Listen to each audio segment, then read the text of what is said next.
calls her a pawn, she fires back with a 2016 letter he once wrote praising her courage, and then exposes his silence during three of New York's most infamous police killings. In just 3 minutes, she flips the stage from his spotlight to her courtroom. And by the time she's done, he's left speechless, unplugging his mic. Why does Robert De Niro only speak up when it's safe and go silent when it matters most? Stay with us. This is a story worth every second of your time. The studio pulsed with electricity. It was 8 p.m. on the dot, prime time, and every major cable network had eyes glued to this feed. Floor lights blasted down on a pristine glass table set at center stage.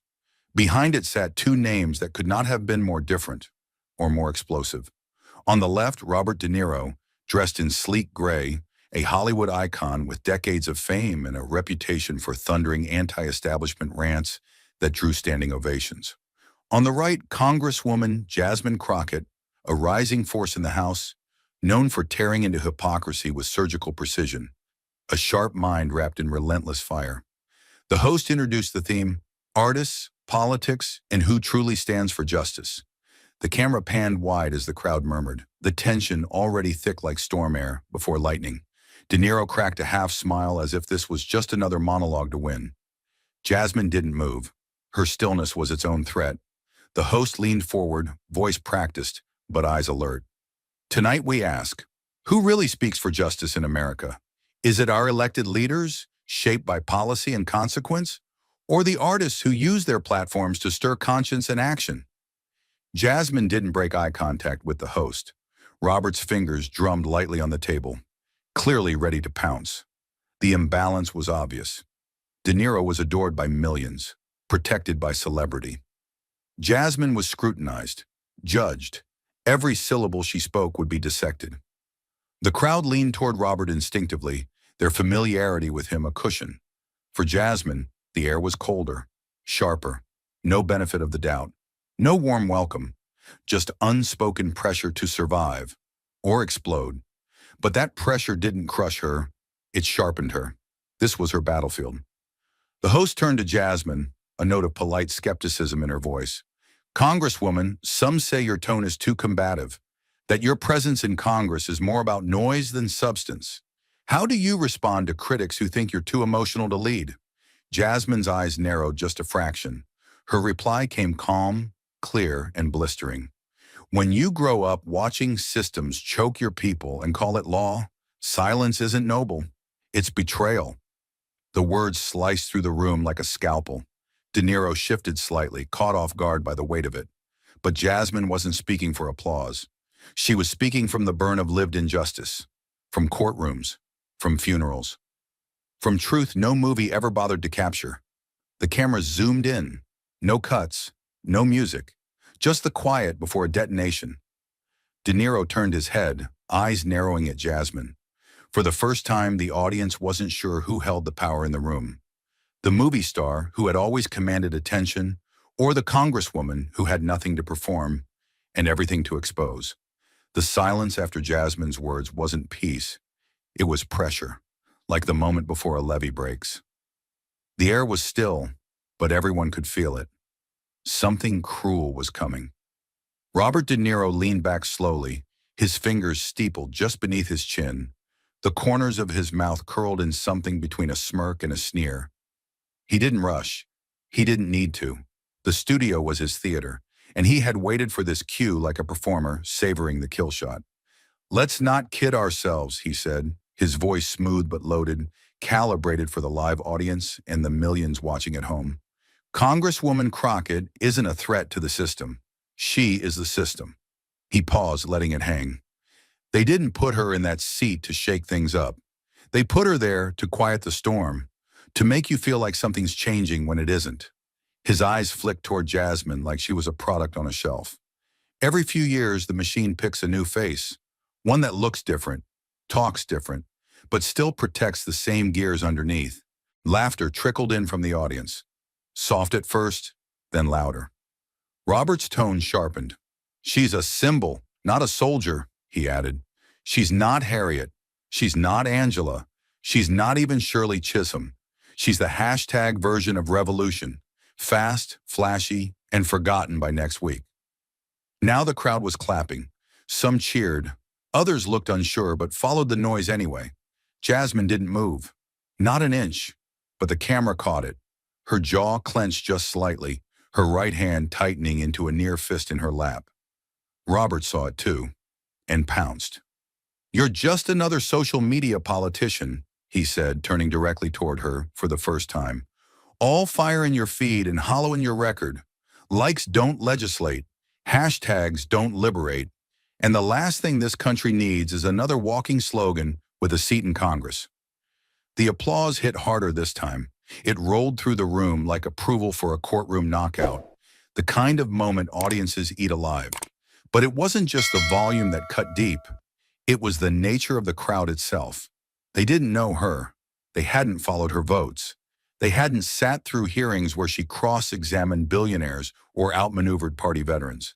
But they laughed anyway, because a famous man said so, because the system they thought she belonged to had already told them to expect fireworks. Not fire. Jasmine, in that moment, was alone in a room full of noise. Alone not because she lacked allies, but because the truth always walks in quietly while arrogance takes the mic. Behind her calm, there was a storm building. Not of anger, but of precision. She had been underestimated before.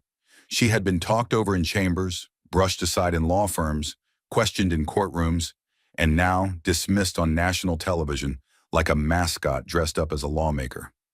Robert had spoken like he was unraveling her, but all he had done was light a fuse. Jasmine hadn't flinched because she was already counting the seconds before it would all collapse. And she knew he had just given her everything she needed. The applause that followed Robert's attack was still echoing when the camera cut back to Jasmine. But instead of embarrassment, the lens caught something far more dangerous, a woman sharpening her silence into a blade. Jasmine didn't respond. Not with words, not yet.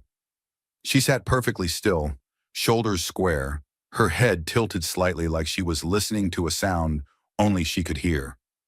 Her eyes remained locked forward, not at the host, not at the audience, not even at Robert, but somewhere deeper, as if she were watching a reel of every room where someone like him had tried to reduce someone like her to a symbol. Her smile was faint, almost imperceptible, but it wasn't soft. It was the kind of smile that came from knowing something the other person didn't. The studio lights caught the edge of her cheek, casting a quiet shadow beneath her jawline. A stillness so composed, so disciplined, it radiated power more than any shouting ever could. The crowd didn't know how to interpret it. The ones who had clapped for Robert were now unsure if they'd won anything at all. The energy shifted, slowly, quietly, like the first vibration before an earthquake. The host, sensing the unease, tried to redirect. Her voice was tight, artificially upbeat. "Let's turn the conversation toward solutions," she offered. "Congresswoman Crockett, what's your stance on justice reform in this moment of national reflection?" But no one was listening to her. Not really. The studio had already turned into a different kind of stage. Not one of debate, but of calculation. And Jasmine was the only one in the room who knew what scene came next. The camera lingered on her longer than usual, catching every micro movement. The slow inhale through her nose, the motionless fingers pressed lightly against her knee, the flicker of recognition behind her eyes like a chess player who'd just seen checkmate 3 moves ahead. She wasn't angry. She wasn't rattled. She had been here before, misunderstood, underestimated, and used as a placeholder for someone else's performance. But this time, she wasn't going to let the moment pass. She wasn't here to play defense. She was here to expose the stage itself, and everyone watching would soon realize it. She didn't raise her voice. She didn't flinch. But when Jasmine finally leaned forward, eyes locked on Robert like a scalpel on skin, the entire room went still. Not because she was angry, but because she had facts sharper than any insult. "I've listened to you take your swings," Jasmine said, her tone calm, not condescending, not shaken, just calibrated. "And it's interesting how bold you've become in this moment. Loud, certain, condemning." Her hands rested lightly on the table, her posture unshaken. "You call Trump inhumane for what he did at the border, and I'm not here to defend that. What happened was brutal. What happened was real. But here's something you conveniently leave out. Those heartbreaking photos of kids in cages. They weren't taken under Trump. They were taken in 2014, when Barack Obama was president. The crowd stopped breathing. Her voice didn't rise, but the weight behind it did. And you, Robert, you weren't angry then. You weren't calling anyone a fascist when it was your guy behind the curtain. You weren't screaming at the cameras when 3 million people were deported under Obama, more than any president in modern U.S. history. She let it sit. The silence wasn't empty. It was cracked with realization. Jasmine's tone deepened, but never lost its composure. You toasted him at award shows. You smiled wide in photo ops. You called him a gentleman, a symbol of hope. Her gaze didn't blink, didn't soften. Hope for who? She asked, her voice now sharpened to a whisper the room had to lean in to hear. Because where I come from, mothers were crying themselves to sleep while ICE pounded on their doors. Kids disappeared from classrooms, deported with their fathers overnight. And you had nothing to say. She didn't blink. Not even a tweet. The injustice wasn't just in what he'd said tonight. It was in what he chose not to say when it mattered. And she was here to remind him, and everyone watching, that silence has fingerprints too. Jasmine let her last words hang in the air like a slow-moving storm, letting them sink not just into Robert, but into every corner of the room. And then, with the same calm edge that had been building since the moment she sat down, she pushed the blade in further, this time into the past he hoped no one remembered. And while we're unpacking silence, Jasmine said, her voice low but steady, let's go back to the 90s. Let's talk about the 1994 crime bill. Her tone wasn't accusatory, it was surgical, deliberate, measured, and too precise to ignore. That bill destroyed Black communities across this country. It turned addiction into a prison sentence. It handed out mandatory minimums like vending machine snacks. Young men were locked up for decades over a dime bag. Entire families were dismantled. Legally, she didn't blink as she spoke, her words clear and unwavering. And Bill Clinton? He called it justice. He signed it with pride. And you, Robert, you supported him. You spoke at his fundraisers. You stood behind the podium and called him a leader. You helped sell that policy to a country already eager to believe that fear was the same thing as law and order. She leaned back just slightly, not retreating, but letting the gravity catch up. The audience had stopped reacting. No applause now, no murmurs, just breathless silence. You never questioned how that bill would land hardest on people who look like me? Jasmine continued. You never asked what would happen when those communities, already redlined, underfunded, overpoliced, were handed over to a system that called punishment progress. Her voice didn't shake, but it deepened, the way a song drops one octave before the drop hits. You had every chance to speak up. You didn't. You chose comfort over confrontation, legacy over lives. She looked straight at him, and this time her tone sharpened into something unmistakably final. When our children were being handcuffed in classrooms, slammed into the pavement, stripped of futures before they hit puberty, you were silent. But when the lights came on, when it was safe, when awards were handed out for speaking truth to power, you stood up, suited up, and gave a speech. She paused just for half a breath. Not for us, but for applause. Jasmine's last words hit like a gavel, and Robert, boxed in by truths he'd never expected to face, didn't retreat. He erupted. But in doing so, he walked straight into the most dangerous part of all, her silence. I'm not a damn politician, Robert snapped, his voice suddenly raw, vibrating with the kind of desperation that doesn't show until the ground starts slipping beneath your feet. His face flushed, brows drawn tight as he slammed his palm down on the table. Not hard enough to look violent, but enough to make the mic jump. I'm not one of you people who sits behind desks and plays with laws like they're Lego blocks. I make art. I create stories that move people. I speak truth in ways most of you can't even understand. The audience stirred. Some clapped out of habit, others shifted in their seats, uncertain if this was righteous anger or a slow unraveling. Robert didn't seem to notice. He pushed forward, his voice rising like a man who knew the spotlight was slipping. I've been using my platform to wake this country up for years. Before she even held a seat, I was out there calling out fascism. I've taken heat, taken risks, because I care. His words grew louder but also less precise. A crack had formed, small but visible. The kind of crack people in power pretend isn't there until the light starts bleeding through. I've inspired millions, he went on, his hands gesturing wildly now, as if volume could outrun truth. I've stood on stages and screamed when no one else would. I've used every bit of fame I had to stand up for what's right. And there it was, the tipping point. The applause he'd once commanded had faded into an uncomfortable quiet, broken only by the nervous cough of someone in the back row. He wasn't talking to Jasmine anymore. He was talking to himself, to the idea of his own importance. The idea that passion, once celebrated, was now somehow protection. But it wasn't. Not here. Not tonight. And Jasmine knew it. She didn't interrupt him. She didn't flinch. She watched. Still as stone, unblinking. Not cold, just certain. And when he finally paused, chest heaving slightly, waiting for someone to validate his outburst, she leaned in. Not much. Just enough for the light to catch her eyes. Sharp, patient, resolute. Her voice was quiet, but it sliced the room in half. Art doesn't stop a bullet. Robert blinked. He hadn't expected her to speak softly. He hadn't expected her to speak at all, not after that explosion. But her restraint was more dangerous than rage. Art doesn't stop a cop from putting his knee on a man's neck until the breath leaves his body, she said, every word deliberate, every syllable clean. It doesn't break the silence in a courtroom when the system decides a black boy's life is worth 17 years for a nonviolent offense. She didn't raise her voice. She didn't need to. Her presence was louder than his fury.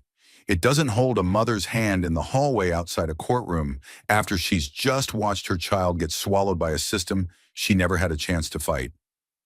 The room was frozen. The cameras had stopped panning. The host sat motionless, eyes flicking back and forth like she was watching a glass wall start to shatter.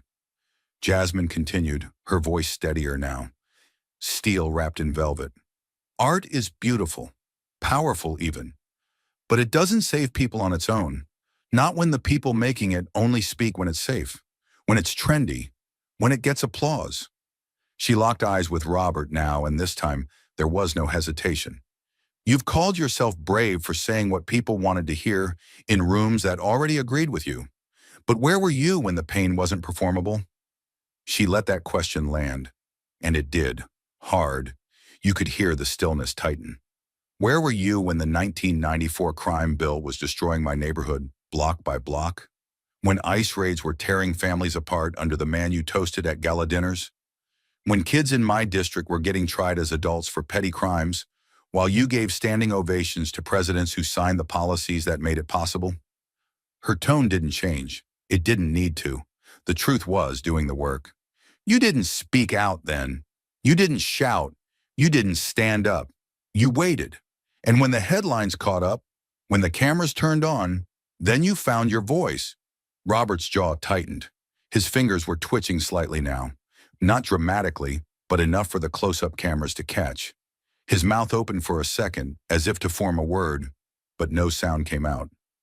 Art, Jasmine said again, slowly now, has never been the problem. Silence has.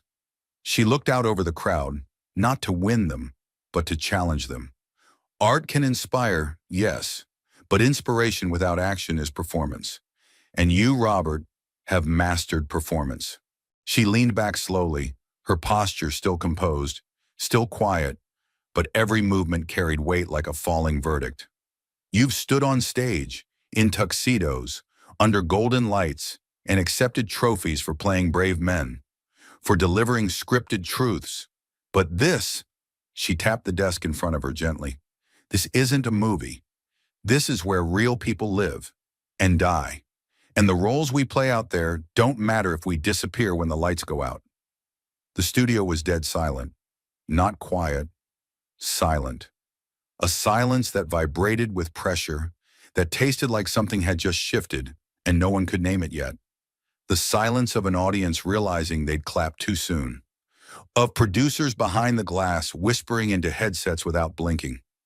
Of a man once armored in fame now finding himself exposed not by an attack, but by a mirror. Robert didn't move. Not yet. Not even to look away.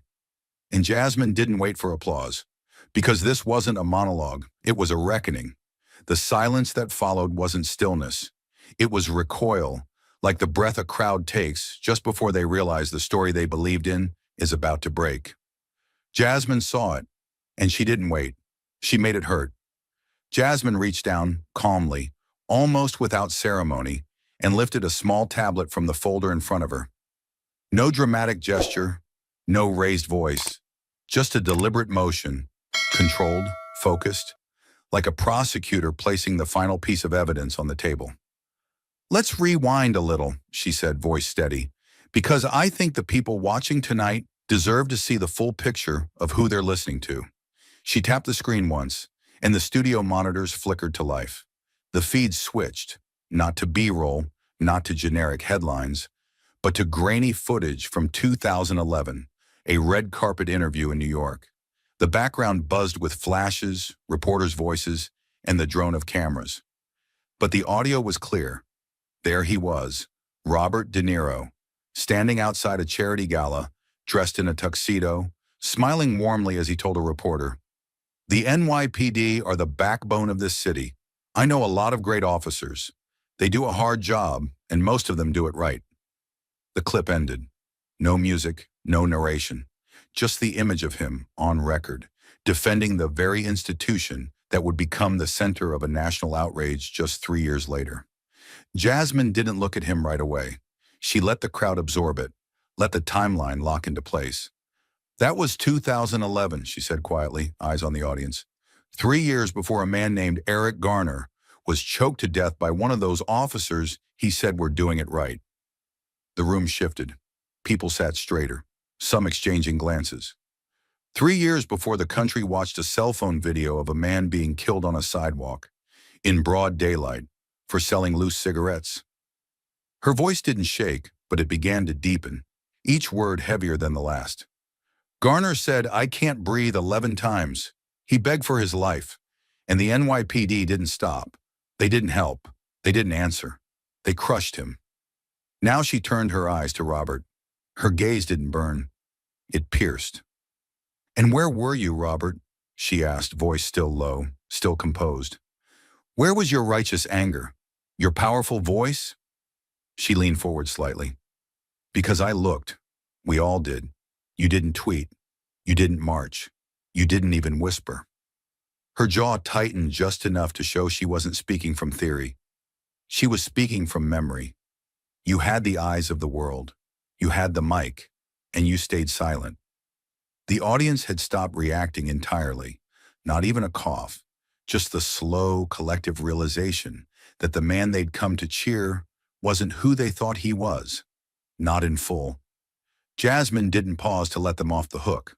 She pressed in. "You praised them in 2011. You called them heroes. You called them the backbone of the city. But when they wrapped their arms around Eric Garner's neck and took the air from his lungs, you had nothing to say." Her voice cracked just slightly, not with weakness, but with precision. The crack made it human, made it real. "And now you stand here, tonight, calling me a puppet?" Her hands unfolded, palms open in front of her. "You talk about justice like it's something you invented in a sound booth, like it's a performance you perfected over decades. But I didn't rehearse this." She tapped her chest. "I live it." She let the moment breathe, but only for a second. "You don't get to be silent when it's dangerous, and loud when it's safe," she said, locking eyes with him again. "You don't get to compliment the machine, then pretend you've been smashing it all along. That's not bravery. That's branding." Robert didn't respond. His lips were parted, but no sound came out. Not yet. The weight of the footage, of his own words, his own face, played back for the world to see, had turned the air thick with consequence. The man who'd owned every stage he ever walked on was now sitting on one he couldn't control. Jasmine didn't gloat. She didn't smirk. Her expression was clean, focused, but calm. The kind of calm that comes not from indifference, but from purpose. She had come prepared not to defend herself, but to dismantle the illusion. And this was the moment she exposed its wiring. You praised the NYPD when it was comfortable, she continued. And when they murdered one of us, when they took another black man from his family, his children, his community, you turned away. You let the cameras roll past. You let the country forget. Now she finally leaned back, eyes never leaving his. And tonight, you want to lecture me about justice? Her tone dipped, not with sarcasm, but with clarity sharpened into something final. You don't know justice. You've only ever played it. There was no reaction from the host, no attempt to shift topics. She knew, as did every producer behind the glass, that they weren't running the show anymore. Jasmine had taken command without ever raising her voice, without screaming, without rage. Just truth, layered over receipts, delivered with the weight of someone who had waited her whole life to speak in a room this loud. The screen behind them went black again. The clip finished. But the silence it left behind said more than any footage ever could. Jasmine looked around. Not for applause, not for validation, but because she wanted the people watching to feel it, to sit with it, to question the stories they'd believed, the heroes they'd handed the mic to, the people they'd dismissed as too loud when they were simply telling the truth before it was fashionable. She turned back to Robert one last time. Her voice dropped just above a whisper. You had the world's attention, and you used it to say nothing. The silence after the footage felt like the eye of a storm, calm, but only because everything that could be shaken had already started to crack. And just when it seemed Jasmine had fired her final shot, she reached for something that didn't explode. It exposed. She opened a narrow leather folder, quiet as breath, and pulled from it a single folded sheet of ivory paper. Not a prop, not a graphic, not a headline. A letter. Handwritten, neat, worn at the edges. She held it up between two fingers, letting the camera catch it. No theatrics, no over-explanation, just the undeniable power of the real. There's something I've held on to, Jasmine said, her voice steady, but now touched with something different. Not pain, not anger, but memory. I didn't expect to bring this out tonight, but since we're talking about performance, about who's real and who's playing parts, maybe it's time everyone saw this too. She unfolded it slowly, carefully. The audience leaned forward instinctively, like watching a courtroom exhibit being entered into evidence. Her fingers smoothed the creases, her eyes scanning the words, not to remind herself, but to place herself back in that moment. 2016. This is a letter, she said, her voice lowering slightly. From Mr. De Niro, dated June 22nd, 2016. Hand sign, no publicist, no PR team, just a man who had just watched a congressional hearing.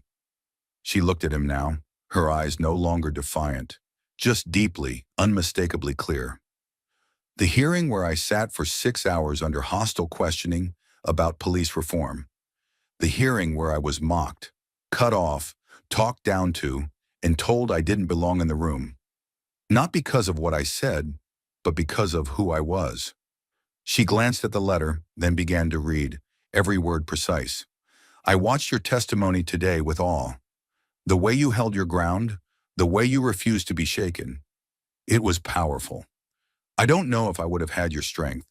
I truly admire your courage and your calm. You are, without a doubt, one of the most authentic voices I've ever heard in politics. Her voice caught, not from emotion, but from restraint. She looked up, locking eyes with him across the table. That was you, Robert. The room had gone completely still. The audience was frozen, not in fear or tension, but in witnessing something raw, something true. Even the host's voice had vanished from the ether, as if the entire set had surrendered its authority to whatever Jasmine was about to say next. You said I wasn't a puppet, that I wasn't playing a role, that I had more strength than you. And you said it when no cameras were rolling, when there was nothing for you to gain. She folded the letter once more, with the same care she'd opened it. So I ask you now, what changed? Her voice dropped a half step, sharpening. Because tonight, you stood in front of the same country and told millions I was a fraud. You accused me of being a symbol, a slogan, a curated voice planted by the system. Her words came slow now, not because she doubted them, but because she wanted every single one to land. You didn't say I was wrong. You said I was hollow. You didn't debate my arguments. You erased my identity. You stripped me of the very integrity you once celebrated, and you did it not because you believe it, but because it fits the part you're playing today. Robert's face was unreadable. For the first time, he looked smaller under the lights. Not shamed, not broken, just caught. Jasmine leaned in again, the room so quiet her words seemed to echo. I didn't bring this letter to embarrass you. I brought it to remind you of who I am and of who you used to be when nobody was watching. Her voice was soft but steel-lined. You knew then what you pretended not to know tonight. A pause. Intentional. Surgical. You knew I wasn't an actor. That line didn't explode. It didn't need to. It settled like ash after a fire, covering everything in quiet evidence. She set the letter down gently, then turned her palms upward. An offering, not a performance. I've never needed Hollywood to tell me I was real. I've never waited for applause to speak the truth. And I sure as hell don't need anyone, even you, to give me permission to keep fighting. The air in the studio felt thick, charged. No cue cards could guide what came next. No pre-written segments could stitch this moment back into a safe broadcast. The host opened her mouth to speak, then closed it. Jasmine sat back slowly, the posture of someone who had said exactly what she came to say. Nothing more, nothing less.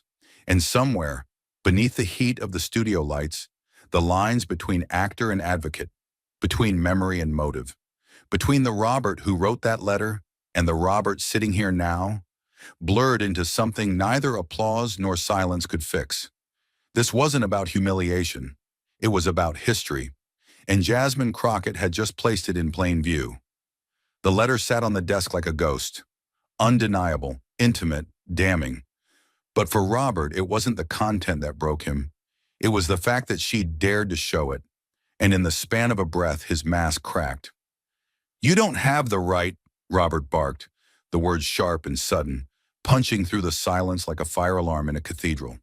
His hands slammed the edge of the table, rattling the water glass beside him. That was private. That was a personal letter. Written to you, not to be paraded in front of America like a weapon. His face had turned a mottled red, his chest rising and falling in short bursts. The carefully groomed composure, the steady activist artist persona he wore like a tuxedo, had been ripped off, thread by thread. And what stood in its place was something raw, exposed, and furious. That wasn't for the cameras, he shouted again, voice cracking slightly now. You don't get to twist something I said in confidence, not to win a debate. The audience didn't cheer. They didn't move. They watched frozen, not because they didn't understand his outrage, but because something in it felt off, not noble, not righteous, just desperate. Jasmine didn't blink, didn't flinch. Her hands were still folded calmly in front of her, as if she were waiting for a bell to finish ringing in a courtroom. And when she spoke, her voice was like ice poured slowly over fire. You're angry, she said quietly. Not because I lied, but because I told the truth when it was no longer convenient for you. She let the words breathe. Let them find their mark. You're not upset about the letter. You're upset that I reminded the world of who you used to be, when you didn't need to perform outrage for a crowd. She didn't raise her voice. She didn't need to. Her power came not from volume, but from clarity. The clarity of someone who had seen this exact kind of man fold in exactly this kind of room. Robert opened his mouth again, but Jasmine lifted a single hand, not aggressively, just enough to stop him in his tracks. I get it, she said. You thought tonight would be easy. You thought you'd show up, throw some lines, land a few applause breaks, and walk away the hero. Her gaze hardened inch by inch. But when the mirror got turned around, when you were the one being held accountable, you couldn't handle it. She reached out and gently tapped the folded letter once with two fingers. This wasn't a betrayal. This was a receipt. A reminder that once, in a quiet room, you respected me not because you had to, but because you saw something real. Her voice tightened. And now when the audience changed, so did your respect. There was a pause, a slow, deliberate silence. Then Jasmine leaned forward, voice dropping low, words hitting like quiet detonations. Privacy, she said, is not a shield for hypocrisy. Not when you use your voice to undermine the very people you once praised. Not when you rewrite your truth because tonight's audience claps for a different version. Robert swallowed hard, visibly shaken now, blinking fast like someone trying to recover ground that had already collapsed beneath him. He opened his mouth to speak again, but no words came. Jasmine didn't wait for permission to continue. She wasn't asking. You want to talk about boundaries? She said. Let's talk about the boundary between private integrity and public performance, between who you are when the cameras are off and who you pretend to be when they're on. She narrowed her gaze, because that's the line you crossed tonight. Not me. The audience wasn't breathing, or if they were, it was silent. The kind of breath you take during a verdict, not an interview. Jasmine leaned back slowly, never breaking eye contact. You knew exactly what that letter said when I pulled it out. You remembered every word, not because it was some casual fan note, but because it came from a real place, a human place. Her tone softened for a beat, not in mercy, but in truth. And I remembered it too. I carried it. Not for leverage, for proof that what I've fought for, what I've endured, was seen, even by you. She tapped the letter once more, almost reverently. But now I realize, you weren't angry because I shared your words. You were angry because those words still shame you. A final pause. Then with a precision that didn't need to be loud to be lethal, Jasmine delivered the blow. You say I stole a private moment, but the only thing I exposed was your reflection. And this time, no one clapped. Because no one dared to pretend this was just another debate. The truth had been spoken, not screamed, and somehow that made it heavier. Robert wasn't just losing an argument, he was losing control of the stage he once commanded.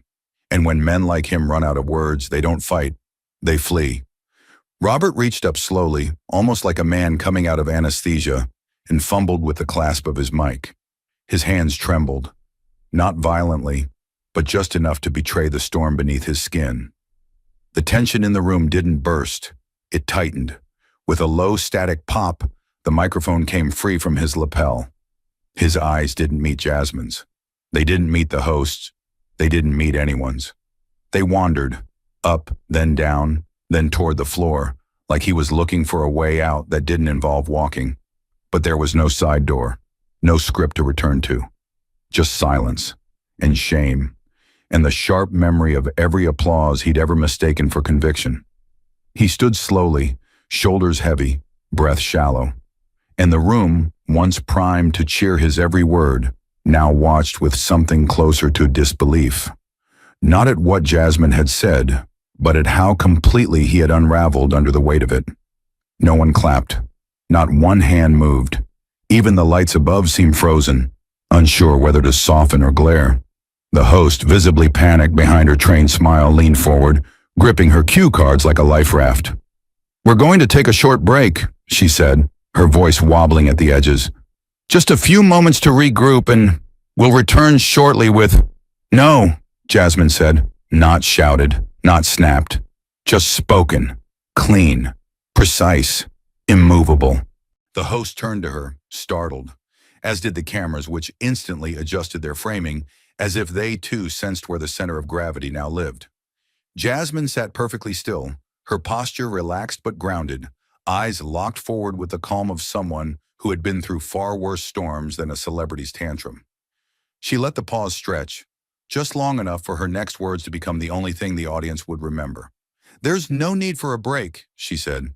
"The truth doesn't need a commercial." The sentence hit like a depth charge, quiet, controlled, devastating. Someone in the second row exhaled audibly. The kind of breath that escapes when the body forgets how long it's been holding everything in. Robert hadn't left yet. He was still standing there, mic in hand, face unreadable. But his eyes were hollow, not from guilt, not even from anger, from exposure. He had shown up with his image. Jasmine had brought the evidence. And the difference between the two had just rewritten the atmosphere of the entire studio. The host tried to recover, flipping her cards like they might offer rescue. Perhaps just a minute to reset, she began again, weaker this time. But Jasmine turned her head toward her. Not harshly, not dismissively, just directly. If we pause now, she said, we tell the world that accountability is too much for prime time. That honesty is something we need to cushion. That power should always be given space to retreat when challenged. She turned slightly, just enough for the cameras to capture her face in full. But some of us don't get commercial breaks. Some of us don't get to walk away when things get uncomfortable. Her voice remained calm, but the firmness behind it hardened like steel. I've spent my life being told to wait, to quiet down, to make space for others to feel safe before I speak. She looked toward the studio audience, not seeking their agreement, demanding their reflection. But justice doesn't come with a 5-minute intermission, and dignity isn't something you hold until the next cue card. Robert still hadn't moved. His hands had lowered to his sides now, the mic dangling like a broken necklace. His mouth was slightly open, as if still searching for a line that might save face. But there was nothing left in the script that could rescue this moment, because this wasn't theater anymore. This was reckoning. Jasmine leaned slightly forward in her seat, her voice a whisper now, but the kind of whisper that made people lean closer, not turn away. We don't need a break, she said again, slowly. We need to stop pretending truth only matters when it's comfortable. No one argued, not the host, not the crew, not even Robert. And in that silence, that raw, stretched, breathless silence, Jasmine Crockett didn't just win a debate. She reclaimed the stage. The mic hadn't dropped. It had been laid down. But the echo still roared across the country. And within hours, the headlines did what headlines always do: twist, weaponize, and immortalize. The next morning, the fallout wasn't slow. It was instant and everywhere. Cable news ran the footage on a loop. Robert's face pale and stunned, eyes avoiding the camera. Jasmine sitting still, spine straight, words like scalpels. The split-screen image wasn't just a moment. It was a message. Progressive outlets ran with it first. Crockett redefines live debate, turns talk show into takedown. A star fades, a voice rises. No notes, no shouting, just facts. Jasmine Crockett just gave America a masterclass. More conservative voices tried to reframe it, but even they couldn't ignore the shift. De Niro brought emotion, Crockett brought receipts. Robert De Niro, silenced by his own history. She didn't just debate him, she disarmed the myth. And then came the quotes, from anchors, from activists, from stunned late-night hosts unsure whether to joke or apologize. The line that rang loudest and hardest came from a Washington Post editorial. Robert De Niro stayed silent when it mattered most. Jasmine Crockett reminded America that the truth doesn't need permission. It just needs a voice. Social media exploded. Clips of her dismantling his NYPD praise went viral. Her reading of his 2016 letter, clipped into a 30-second reel, had racked up 12 million views by noon. Even the quietest of commentators had to admit something seismic had happened on that stage. Not just a confrontation, a reckoning. But the moment wasn't finished until she closed it. And she knew it. The final segment had been trimmed by the network. Time was tight. Ratings had peaked. Advertisers were nervous. But Jasmine didn't care. She wasn't speaking to them anymore. She was speaking to the country that had watched her be doubted, disrespected, and dismissed. Again. And still, she hadn't moved. The host leaned forward one last time, voice soft now, like someone treading carefully across thin ice. Congresswoman Crockett, do you have anything you'd like to say in closing? Jasmine looked straight ahead, not into the camera, not at the host, not even at Robert, now long gone, somewhere behind the curtains of silence. She looked into the space that lived between America's ears, the space where illusions grow, the space where injustice hides behind fame and truth gets talked over by clout. And then she said it, not loud, not rushed, just enough to be remembered. I don't need you to agree with me. Her words landed like a heartbeat that everyone had forgotten they were holding. I don't need your applause. I don't need your endorsement. I don't need your validation. She turned slightly, just enough for the audience to see her, not as a congresswoman, not as a guest, but as the only person in the room who had not performed that night. I need you to stop pretending that people like him are heroes for saying what we've been screaming for generations. Only after it becomes safe, her tone sharpened, not angry, just surgical. Because what I saw tonight wasn't justice. It was a man trying to wear our pain like a costume, trying to teach a class he never attended, trying to rewrite his silence into activism. The studio lights hummed, the audience held still, and she ended it, clean, final, immovable. I don't need him to agree with me, she repeated, but I will not let him play the role of justice on the backs of our real suffering. A pause, a stillness, a close, and then nothing. No clapping, no music, just truth. Sitting in the center of the stage, unbought, unshaken, and unedited. The lights dimmed and the audience exhaled, but no one truly moved. Because even though the segment had ended, the real weight of what happened hadn't even begun to settle. This wasn't just a live debate. It had become a national mirror. And the reflection wasn't easy to look at.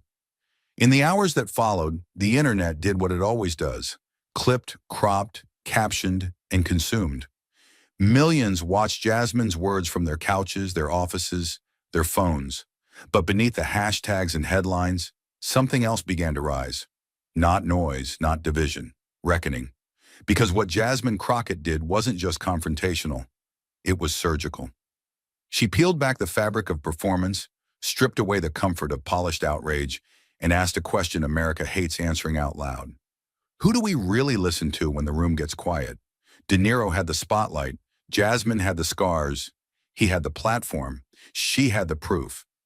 And in that brutal, unplanned collision, something undeniable was revealed. Fame can't substitute for conviction, and good intentions mean nothing when they're buried beneath years of strategic silence. The lesson wasn't just for Robert, it was for every viewer who ever asked, why are they still angry? For every newsroom that booked a celebrity instead of an expert, for every classroom that taught civil rights as if it were ancient history, for every voter who claimed to care, but only when it was easy, because what Jasmine exposed was more than hypocrisy. It was a pattern, a generational pattern of voices being elevated only after the fight is over, of people waiting to speak up until the story is safe, the facts are vetted, and the crowd is already cheering. Robert wasn't the first. He won't be the last. But he became the most visible reminder that in a world obsessed with sounding right, far too few ever stand right. And Jasmine, she never raised her voice. She didn't shout. She didn't cry. She didn't even flinch when Robert's tone turned defensive, then desperate, then defeated. Because she's lived through louder storms. She survived rooms colder than that stage. And every time someone told her she was too angry, too aggressive, or too emotional, she kept showing up anyway. Not for permission, but for justice. And that's the heart of this human lesson. True justice isn't cinematic. It's not a monologue. It doesn't wear a tux or carry a golden statue. It looks like a woman being talked over 5 times in one sentence and still finishing her point. It sounds like a calm voice reading a letter that was never meant to be read, because some truths refuse to stay buried. It feels like the pause after a line like, "You don't get to play the role of justice on the backs of our pain." That wasn't poetry. That was reality, sharpened to a blade. And for many watching, it wasn't just Jasmine on that stage. It was every time they'd been dismissed, every time their story was co-opted, every time someone louder, richer, and whiter was praised for repeating what they'd been punished for saying first. The injustice wasn't abstract, it was personal. And Jasmine held it, not with vengeance, but with grace. She didn't need Robert to fall apart. She needed America to wake up, to remember that the civil rights movement wasn't made by celebrities, that the people who changed history were often never interviewed, that the most powerful words ever spoken in this country came from porches, pulpits, prison cells, not press junkets. And that maybe, just maybe, we've been listening to the wrong people for far too long. Because here's the truth. You don't need to be famous to matter. You don't need to be polished to speak truth. And you definitely don't need a script to hold someone accountable. Jasmine Crockett reminded America that you don't have to look like power to own the room. She did it with memory, with receipts, with composure that didn't just hold, it commanded. And in doing so, she gave every person who's ever been interrupted, underestimated, or erased a moment of radical clarity. You don't need their permission to be real. You don't have to wait your turn. You don't have to soften your edges to make them comfortable. You don't have to smile when they lie. You just have to speak and let the truth do the rest. The human lesson wasn't about celebrity, it was about currency, what we value and why. And Jasmine proved that in this country, too often we confuse fame with fact, volume with vision, presence with purpose. But those illusions shattered under the weight of her calm, and the message left behind was unshakable. If your voice only rises when the crowd agrees, it's not courage, it's choreography. And America's pain is not your stage. So no, Jasmine Crockett didn't humiliate Robert De Niro. She held up a mirror and asked him, and us, a question we don't ask enough. When it really mattered, where were you?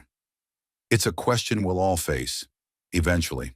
And when that moment comes, we won't be judged by our likes, our followers, or our filmography. We'll be judged by what we said when it would have been easier to say nothing. The cameras had stopped rolling. The studio had gone dark.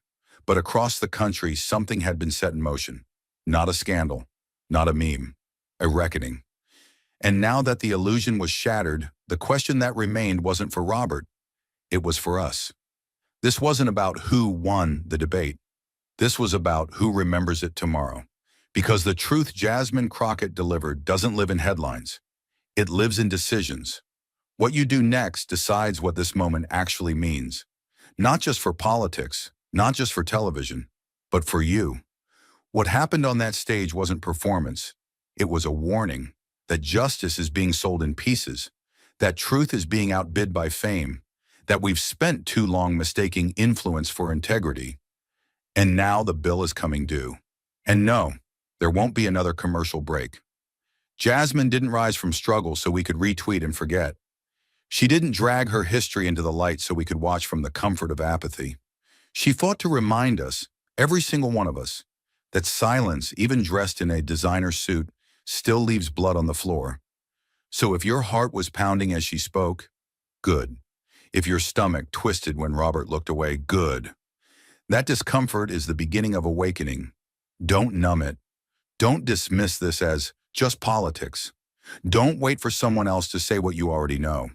If you felt something, do something. Because you don't need a title to make change. You don't need to be invited to the table to flip it over. You don't need permission from power to speak like you matter.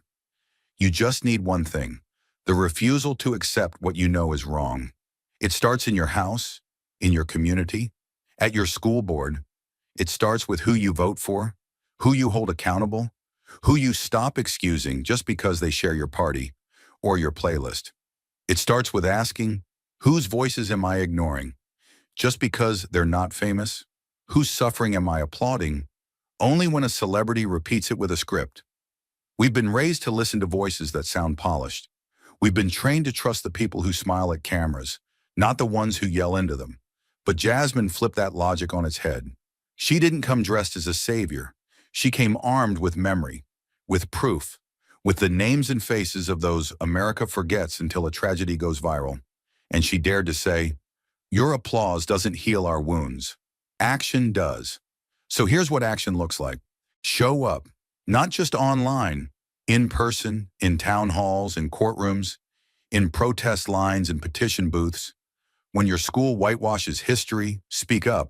When your favorite artist ignores injustice, call it out. When your family jokes about politics, Educate, don't escape. Stop treating allyship like a fashion statement. Stop assuming your timeline is enough. And for God's sake, stop waiting until the perfect moment. There is no perfect moment. There's only this one. And whether you act or not, injustice keeps moving. If you don't speak, it wins. If you don't interrupt, it gets comfortable. If you stay seated, it grows teeth and bites the people you claim to love. Jasmine Crockett didn't expose Robert De Niro to destroy him. She exposed him to show us what happens when we confuse visibility for virtue, when we let people hide behind good intentions and old headlines, when we allow actors to take credit for activism they never lived. The real leaders?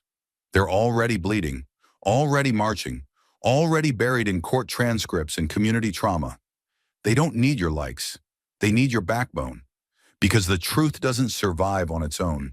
It survives when people are brave enough to carry it, to speak it when the room grows cold, to repeat it when the crowd looks away. If Jasmine could hold her ground on that stage, with the nation watching, you can hold yours in a classroom, in a board meeting, in your kitchen. If she could face decades of gaslighting with a calm voice and steady hands, then you can face your neighbor, your boss, your silence. And if you don't, then the lie wins. Then history repeats.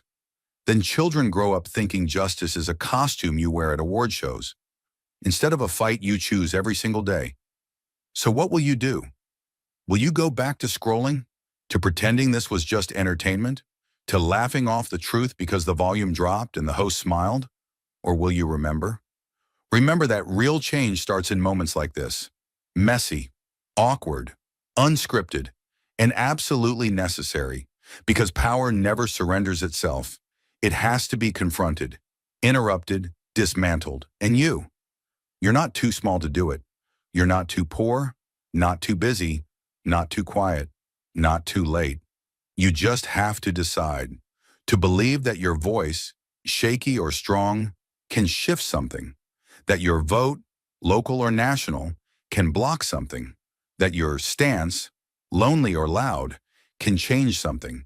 And when the next Jasmine walks into a room full of cameras and knives, you'll have already cleared a path. You'll be the one who said, I didn't wait for justice to trend. I made it move. So rise, not for her, with her, and never again behind her. Because the fight doesn't belong to the famous, it belongs to the fearless. And now, it belongs to you. You've heard the call. You've seen the truth. But even now, after the lights, the fire, the fallout, there's one thing left that no one on that stage said out loud. Not because they forgot, but because it was too sacred to say until the end. The most radical act of all is to believe your voice matters. In a world trained to dismiss you, to flatten your story into background noise, to shrink your anger into overreaction, there is no braver sentence than, I will not be silent. That's what Jasmine Crockett carried into that studio. Not a campaign, not a brand, a promise. One carved out by generations of people who weren't invited to the table, so they built their own. One forged by Black mothers who knew justice didn't live in speeches, but in the way they kept breathing after burying their sons. One held up by truth-tellers who never got a movie deal, but got the facts right. And now it's your turn to carry it. Because this fight is not a moment, it's a movement. And movements are made not by legends, but by witnesses. The ones who see what's wrong and refuse to look away. We are not here to admire the fire Jasmine lit. We are here to feed it. Let it burn through the excuses. Let it scorch the rot of performative justice. Let it light the path forward. Not paved in fame, but in accountability. And yes, it will cost you. Truth always does. You will lose friends. You will be called too much. You will be mocked for caring when others are busy clapping for the enemy in a nicer suit. But you will also gain something far greater, a voice that doesn't flinch. Because once you speak truth, real truth, the kind that shakes rooms and shatters illusions, you don't go back. You don't laugh at injustice for clout. You don't forget the names of the dead. You don't apologize for being louder than their lies, and suddenly you become dangerous. Not to people, but to power. Because power fears the unpolished, the unsilenced, the people who don't wait to be asked, the people who, like Jasmine, walk into a room rigged against them and rewrite the rules anyway. That is the future this country needs. Not more saviors, not more slogans. More people like you, done with waiting, because silence is no longer neutral. It's the stage upon which injustice performs. Robert De Niro walked off that stage in silence. Jasmine Crockett walked off having planted a seed, and now that seed is yours. What will you do with it? Will you water it with more outrage but no action? Will you bury it under distractions and doubt? Or will you grow something bigger than yourself? Something that doesn't need applause to matter. Something that doesn't fade with the news cycle. Something that speaks for the children who never got to grow up. For the names the headlines mispronounced. For the truth that came too late, but still came. Because justice doesn't expire. It waits. And then it demands. It demands that we remember. It demands that we show up again. It demands that we choose to be more than just viewers. So this is the last thing Jasmine left unsaid. Not because it wasn't true, but because it was meant for you to finish. This isn't about me. It's about who comes after me, and whether the path I cleared stays open or gets closed again. So hold the door open. For the next voice who gets laughed off stage. For the next truth they call too radical. For the next moment when silence is easier, but not braver. Let your voice be the echo they didn't expect. Let your action be the weight that tips the scale. Let your courage be contagious. Thank you for watching until this moment and for standing with us on this journey for justice. Your support means everything. Like, subscribe, and turn on notifications so you never miss what's next. And we'd love to hear your thoughts.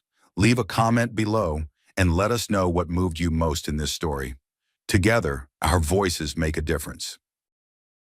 Inside a packed cultural summit in Washington, D.C., Congresswoman Jasmine Crockett confronts Kanye West live on stage over his explosive claims of ancestral identity and divine inheritance.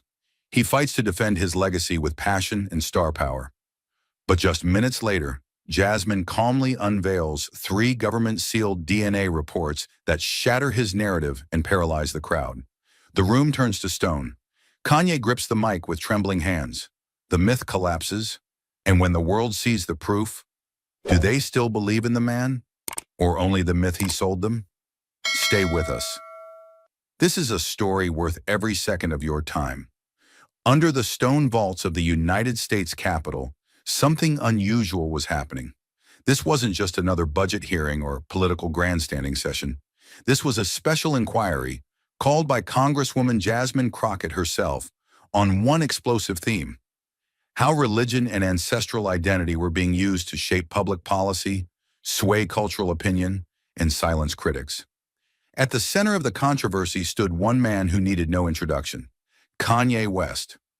Rapper, billionaire, cultural force, and now self-proclaimed real Hebrew and descendant of the original Israelites. His recent statements about race, the Holocaust, and Jewish identity had sparked outrage worldwide. But instead of hiding, Kanye had stepped forward with a bold offer. He would come to Congress and prove everything, with his words, with his history, and with his DNA. The hearing room was packed, not just with politicians and staffers, but with journalists, religious scholars, human rights advocates, and young people from across the country. Everyone knew this was bigger than politics. This was about truth, or lies, written into blood. Kanye entered the chamber alone, wearing a long black coat, combat boots, and a simple silver chain. He walked with calm, but his presence hit like thunder. He didn't smile. He didn't wave. He moved like a man on a mission, not to defend, but to declare. Behind him, the tension crackled. Was this man a prophet of truth or a master of manipulation? No one could say. But one thing was certain. He had come to prove he was chosen. And Jasmine Crockett? She wasn't here to debate theology. She was here to test evidence. And she had something no belief system could erase: a sealed envelope. Kanye West was already seated when the silence settled across the room like a heavy curtain. He didn't move. He didn't blink. But no one could ignore him. Dressed in a black coat that fell past his knees and a thick silver cross hanging low around his neck. He didn't look like a witness at a congressional hearing.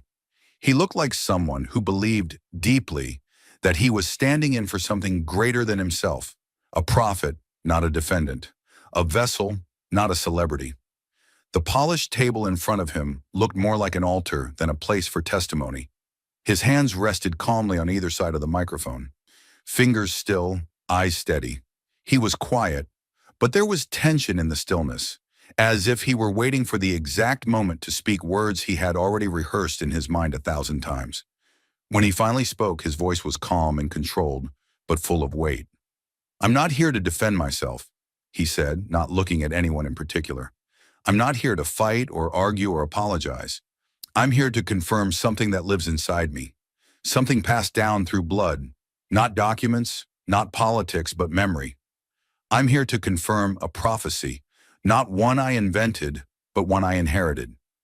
His words hung in the air like smoke, slow, thick, impossible to ignore. Some people shifted in their chairs. Others leaned in. It didn't matter what they believed. In that moment, Kanye believed enough for everyone. Jasmine Crockett listened without interrupting. She didn't write anything down. She didn't raise an eyebrow. She just sat there, composed, still, and completely focused. When he finished speaking, the silence stretched for a few seconds more. Then she leaned forward slightly, her tone calm but exact, and said, "Then let's allow science to confirm it with you." Nothing in her voice was mocking, but nothing in it offered comfort either. It was the sound of a door closing, and once closed, whatever came next would be hard to escape. The silence after Jasmine's statement lingered, but it wasn't empty. It was electric, heavy, charged like the stillness before a thunderstorm breaks. And in that pause, Kanye West leaned slightly forward, as if answering a call only he could hear. He rested both hands flat on the polished wood before him. His voice, when it came, didn't shout. It didn't demand. It simply arrived, measured, grounded, with the quiet certainty of someone who believed every word was sacred. "You want to measure my blood?" he said slowly, his eyes not fixed on anyone in particular, but somehow touching everyone. "Fine, but before you test what's in my body, you need to understand what's been in my soul my whole life." His tone was calm, but the weight behind it was undeniable. "I've carried something that most people don't see. Some try to name it arrogance. Others call it madness. But it's neither. It's memory. Not mine. Ours."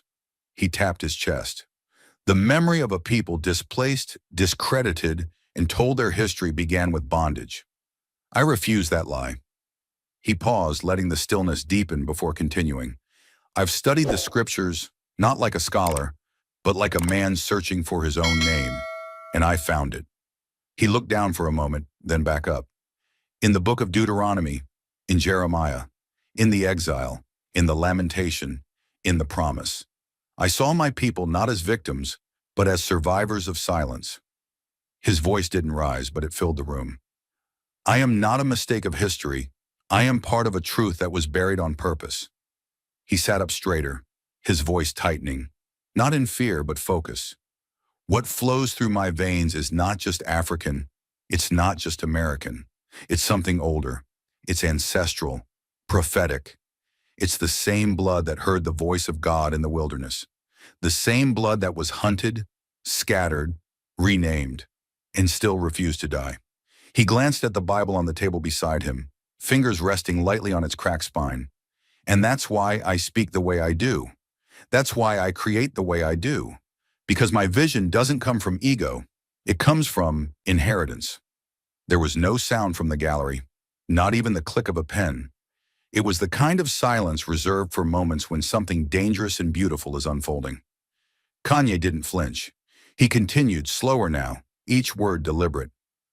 "I'm not just a musician. I'm not just a businessman. I'm not even just a black man in America. I'm a living echo of names erased, of truths denied, of dignity stolen. And if my presence disturbs people, it's because I remind them of what they tried to forget." He nodded once, as if to himself. "I'm not asking for acceptance. I'm reclaiming what was never theirs to take. The air in the chamber tightened, like the space between two notes in a song that hasn't resolved. And yet no one moved. No one interrupted. Because whether or not they believed his words, there was no denying the force with which they were delivered. Kanye wasn't trying to impress anyone. He wasn't trying to be liked. He was telling them, I know who I am, even if you never did. The weight of Kanye's final words still hung in the air, like the echo of a bell struck deep inside the room. But Jasmine Crockett didn't react with rebuttal or applause. She didn't engage in debate. She didn't meet passion with more passion. Instead, she moved with the kind of quiet precision that speaks louder than confrontation. Her hand slid toward a thick, sealed envelope resting just beside her notes. She picked it up, not dramatically, not ceremonially, but with the care of someone who understood the gravity of what it contained. It wasn't just a document. It was evidence. It was clarity. And in the right hands, it could also be reckoning. She placed the envelope on the table between them with exactness, letting it settle like a gavel before a verdict. The room, already still, seemed to draw in tighter. No one moved. The rustle of clothing, the clack of pens, all vanished. This wasn't silence born of boredom. It was tension, pure and undiluted, the kind that gathers right before something irreversible happens. Then she looked at him, not with judgment, but with unwavering focus, and asked a question that struck with more force than raised voices ever could. Mr. West, do you believe in science? Her tone was level, almost gentle, but there was steel behind it, sharpened over years of watching people twist truth into convenience. The question didn't accuse. It didn't provoke. It offered him a choice. Kanye didn't speak right away. He looked at the envelope, then at her. His expression didn't shift, but behind his eyes there was a flicker of something deeper, a calculation, a moment of stillness, not hesitation, but recognition of the moment's weight. He knew this wasn't rhetoric anymore. This was a line drawn in the marble beneath their feet. Jasmine's voice came again, just as steady. If the contents of this envelope contradict what you've said today, if they challenge the heritage you've claimed, will you acknowledge it? Publicly? The question didn't come with force. It came with clarity. With the precision of someone who knew that true accountability wasn't loud. It was quiet, inescapable, and undeniable. The room didn't shift. It clenched. Kanye leaned forward slightly, resting both hands on the table. His fingers pressed lightly against the surface, the muscles in his jaw tightening for just a second. But when he spoke, his voice was calm, clearer than it had been all day. If it's the truth, he said, then it's not my enemy. He nodded once, slowly. I came here because I believed I had truth in me. If what's in that envelope says otherwise, then I'll face it. He didn't raise his voice. He didn't need to. Because in that moment, he wasn't Kanye West the icon, or the controversy, or the headline. He was a man, confronted not by an opponent, but by truth itself. And across from him, Jasmine Crockett said nothing more. Because for now, the envelope would speak next. There was no applause. No one moved. The air between Jasmine and Kanye stayed tight, like a rope pulled to its breaking point. She let the silence breathe for a moment longer, then calmly reached for a deep red folder beside her. She opened it slowly, carefully, as if handling something powerful.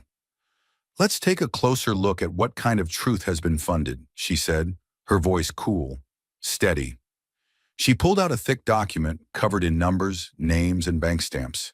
It had the seal of the U.S. Treasury printed at the top. These are official financial records, she said. We got them through a subpoena.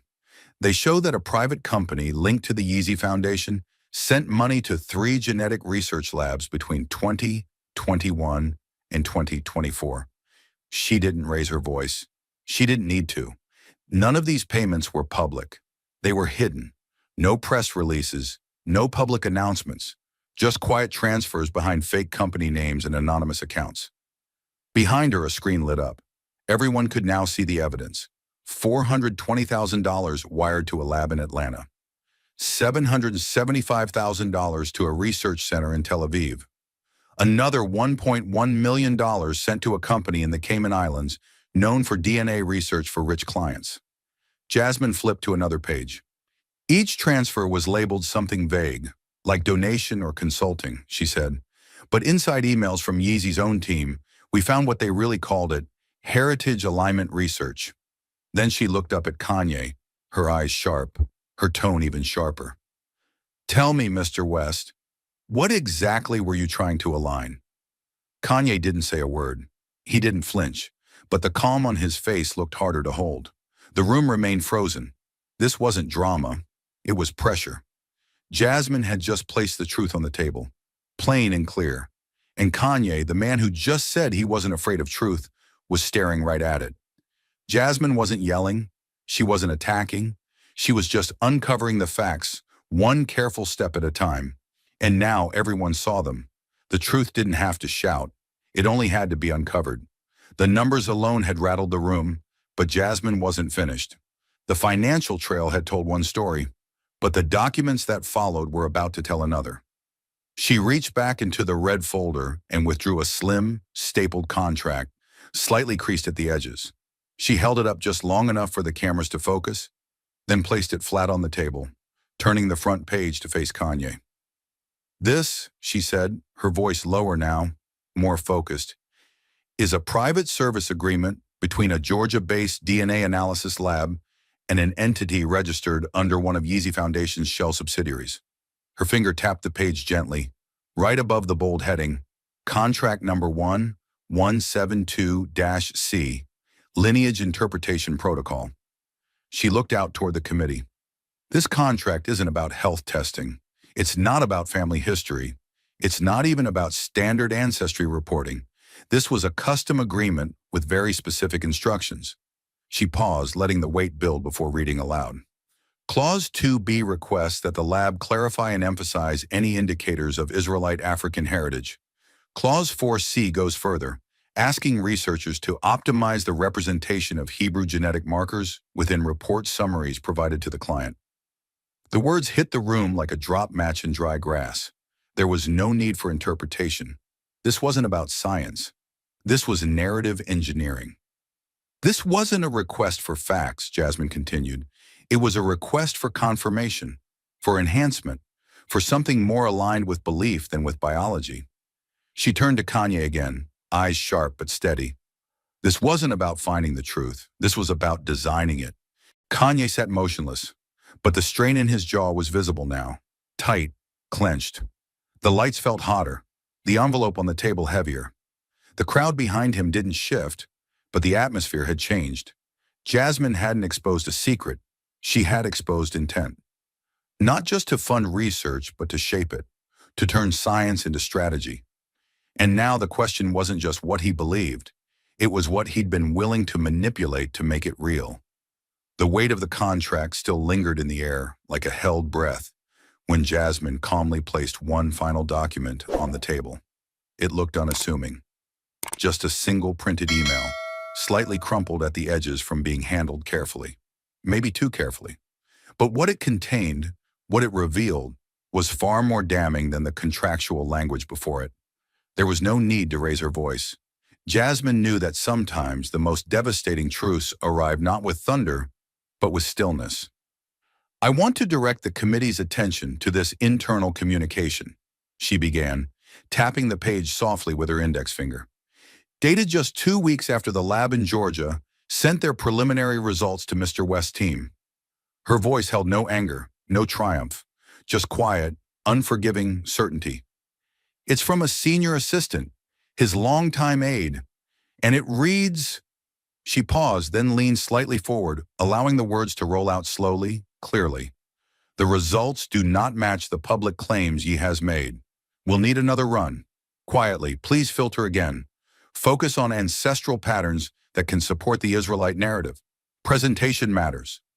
There was no gasping in the room, no murmurs, just that awful, oppressive stillness that only shows up when denial meets evidence head-on. Jasmine's eyes remained locked on the page, but her voice sharpened. This wasn't a conversation about errors. This wasn't scientific skepticism. This was strategic, tactical, a deliberate attempt to bend truth until it snapped into alignment with image. She looked up now, slowly, as if scanning not just the room but the entire country watching. When truth becomes inconvenient and you try to rewrite it, That's not a misunderstanding. That's manipulation. Her hand trembled faintly as she set the email down, palm lingering on the paper like she was grounding herself against the weight of it all. But her voice didn't falter. This was never about heritage. It was about power, about branding belief as fact, and hoping no one would check the receipts. Then one beat of silence, and another. Even Kanye, who had always commanded attention, now seemed frozen, reduced not by force, but by the quiet erosion of credibility.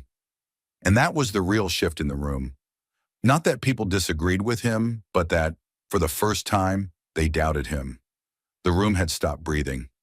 After the reading of the internal email, after the document bearing his signature was gently slid across the polished desk, there was only the faint hum of the ceiling lights and the invisible tension that pulled every shoulder tight.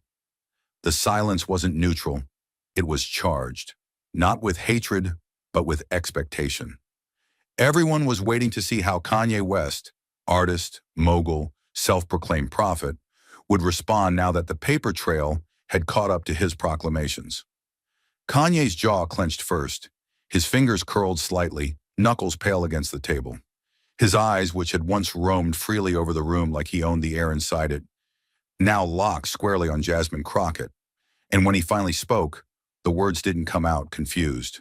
They came out accusatory, like someone being robbed of something intangible. "So what is it you're trying to say?" he snapped, each syllable striking like flint. "You think I bought this? That I went out and purchased my own history?" He leaned forward, almost daring her to flinch. "You saying I'm some kind of, what, manufactured product? A lie dressed up in a crucifix and legacy?" His voice rose with every question, like each one was a blow thrown into the void, looking for something solid to hit. "Is that it? You want to humiliate me in front of the whole damn country by saying my identity's fake?" His hand hovered over the document, but didn't touch it. Around him, the room shifted. Some leaned back, some leaned forward, but all held their breath. It wasn't just about the facts anymore. It was about the tone, the thunder in his voice, the tremor in the ground beneath his words. Jasmine, by contrast, didn't move. Not a flicker of emotion passed over her face. No trace of anger or victory or even satisfaction. Only stillness, like water that refused to ripple. When she finally spoke, her tone was almost too calm, as if that was the sharpest blade of all. "I'm not here to humiliate you, Mr. West," she said, not raising her voice even a fraction. "And I'm not here to define your identity. That's not my place." She paused, letting the words sink in like stones dropped into deep water. "But what I am doing is showing you exactly what you approved, what you funded, what your team requested in writing." She gently tapped the paper again. "That signature isn't mine. That lab wasn't chosen by me. And the phrase, 'optimize Hebrew markers for public release,' that came from someone representing you." Kanye stared at her, but this time there was hesitation in his glare, a shadow of something that hadn't been there before. Doubt, not in her, but in the room, in the framing, in how this all looked now that it wasn't abstract anymore. Now that it was printed in black and white. Jasmine continued steady as ever. "I don't need to accuse you of anything, Mr. West, because the facts already speak, loud enough that I don't have to." For the first time, Kanye sat back slightly, not collapsing, not conceding, but processing. And that's when the emotional blow truly landed. Not in her words, but in the absence of drama. She hadn't mocked him. She hadn't raised her voice. She hadn't twisted the knife. She just opened a door and made the whole nation look inside with her. And just when it seemed the weight of silence might swallow the room whole, Jasmine moved again, slow, deliberate, not to retaliate, but to reveal. From the folds of her leather binder, Jasmine withdrew 3 sealed documents, each one thick, stamped, and bordered with the unmistakable red and gold crest of a federal agency. She laid them out in front of her like cards at the end of a game. The first bore the insignia of the National Genomics Council, the second from the Department of Forensic Integrity, the third marked confidential by the U.S. Office of Scientific Oversight. Her fingers didn't tremble. Her voice didn't waver. "These," she said, letting her words cut through the tension like a wire through ice, are from 3 independent laboratories. None were contacted by my office. None knew each other's findings. And all 3, without communication or collaboration, reached the exact same conclusion. She paused, 1 beat, 2, then added, and each bears a federal seal, which means tampering isn't just unlikely, it's a felony. The sound of her words didn't echo, but the impact was thunderous. Kanye sat motionless, his mouth slightly open, but no sound came. The audience, once captivated by his rhythm and rhetoric, was now motionless too, caught between admiration and unease. Jasmine tapped the folder closest to her. This lab's findings are dated 4 months before your most recent album release, she noted calmly, which means the results were known before you made certain public claims. Her hand moved to the second. This one was commissioned by a member of your own production team, under a different name, but with matching DNA codes. And finally, the third. And this one was quietly filed with the Department of Archives, buried under an unrelated health grant. She looked up, but nothing stays buried forever. She wasn't angry. She wasn't smug. She was surgical, precise, professional, and unshakably armed with truth. And for the first time that day, the crowd didn't just see a confrontation. They saw a reckoning, not of faith or culture or ego, but of evidence. And Jasmine Crockett was no longer just a congresswoman in this room. She was the mirror no one wanted to look into. The courtroom, once electric with performance, now settled into something colder, more dangerous. This wasn't spectacle anymore. This was the edge of justice. There was no more theater, no more deflection, no more thunder from the pulpit. Only paper. Only fact. Only the final moment Jasmine had prepared for. Jasmine placed the sealed document flat on the table, her fingers pausing briefly over the government crest embossed in silver on the envelope. She looked up, not at Kanye, but at the entire chamber. A silent jury of lawmakers, staffers, journalists, and citizens who had come expecting controversy, but now faced something far heavier: reality. She opened the envelope with clinical precision. No dramatics, no fanfare, just the clean sound of truth about to be told. Her voice came low but unwavering, like the quiet before an avalanche. Genetic analysis report conducted independently by 3 federally certified labs using full-spectrum genomic tracing and region-specific chromosomal markers. She allowed the silence to hang a little longer, not for effect, but to let the room brace. Subject: Kanye Omari West, 79% West African ancestry, primarily Nigerian and Ghanaian gene clusters. A ripple moved across the room. Someone exhaled sharply. Kanye didn't move. 12% North African, concentrated in Morocco. She turned the page slowly, deliberately as if lifting a veil. 5% European, traced to Scandinavian markers. A few heads tilted in confusion. Others furrowed their brows trying to process what came next. 4% Central Asian ancestry, minimal distribution. Jasmine drew a steady breath. Her next words arrived like a stone dropped into a still lake. There is 0 genetic correlation to Levantine Jewish ancestry. No evidence of Hebrew lineage. None. The words were not delivered with venom. They were not weaponized. They were simply placed, like truth left on a table, unadorned, unshakable, and then nothing. Not even a cough. The room froze under the weight of that final sentence. The same room that had echoed minutes ago with Kanye's fire and flare now held its collective breath. Phones stopped tapping, pens stopped scribbling. Even the journalists in the press box, poised like vultures at the edge of scandal, seemed unsure what to do next. Kanye sat still. His face was half shrouded in shadow from the courtroom lights above, but the tension in his jaw betrayed him. His knuckles had gone white around the microphone, still clenched in his right hand. The same hand that had once waved Grammys, now trembling almost imperceptibly, though he tried to mask it by pressing it harder against the handle. He didn't blink, didn't shift, but something inside him had cracked. Not loud, not obvious, but undeniable to anyone looking closely. His eyes never left the table. Whether out of defiance or disbelief, no one could be sure. But his silence, the same man who moments ago spoke of prophecy and bloodlines, now spoke volumes. Jasmine didn't gloat. She didn't even look at him. Her eyes remained fixed on the report, her posture dignified, calm, unshaken. If there was emotion in her chest, she buried it deep. This wasn't about revenge. It wasn't even about being right. It was about accountability. Not for ego, but for fact. Not for applause, but for clarity. The murmurs started slowly. A chair creaked. Someone shifted their weight. Eyes darted from Kanye to Jasmine and back again, searching for meaning in the aftermath. In the back row, a woman covered her mouth. A staffer lowered his iPad slowly, forgetting to stop the recording. It felt like the end of something ancient. Not a battle, but a belief. The stillness lasted another 10 seconds, but it felt like hours. And in that time, everything changed. And just when the silence was beginning to solidify, thick, suffocating, almost holy in its stillness, Kanye's chair screeched backward like a blade against steel. The sudden movement startled even the most stoic staffers.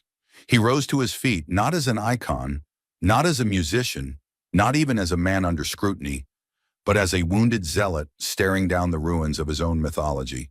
His hands slammed the table. "No!" he thundered, his voice hoarse with disbelief and pride. This cannot be real."